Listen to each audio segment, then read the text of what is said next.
ભાઈબંધ તું ગાયો મારી ઘરે આવ. શું કામ છે? અરે તું આવ ને. આ બોલ ને હું થયું? કાઈ થયું નથી ને? અરે મારું નક્કી થઈ ગયું ને, અઠવાડિયા પછી લગન છે.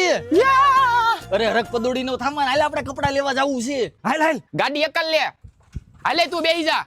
ઓય કાળિયા, તારે ક્યાં આવું છે? તું આઈને રે, હાલે બેહી જલ્દી. આમ જો તું એક કામ કર, ઓલી એક્ટિવા લઈને આવ્યો. હાલે જવા દે. હાલો ભાઈ, મારા ભાઈબંધના લગન છે, માંડ માંડ મેળ પડ્યો છે, મસ્તીના કપડા બતાવી દ્યો. ઈ તારે ક્યાં કહેવાનું છે? ઓલી જોડી લઈ લે. આવડી આ જોડી લઈ લે. એટલે આ જોડી રેવા દે, આ જોડી લઈ લે, તને ચકાચક લાગે. કાળિયા તું સાનું મનો રે ને, કાઈ બોલતો નહીં. તું બદલાવતો આઈ જા. આલ્યો આ 3 જોડી પેક કરીને ઘરે મોકલાઈ દેજો. એટલે એક જોડી મારે નહીં લેવી પડે? તને ક્યાં લગનમાં કહેવાનું છે? હાલો આમ જો અત્યારે તે કહી દઉં છું, અઠવાડિયા પછી લગન છે, આવી જવાનું છે. અરે કાંઈ વાંધો નહીં, પણ આને નથી કહેવાનું. હવે ઈ કાળિયાને કાઈ કેવું નથી, આપણી ઇમ્પ્રેશનમાં ભોગવો પડે. આમ જો તારે આવવું હોય ને તો ધોળો થઈને આવજે. એલા તું મુંજામાં. તો એટલે હું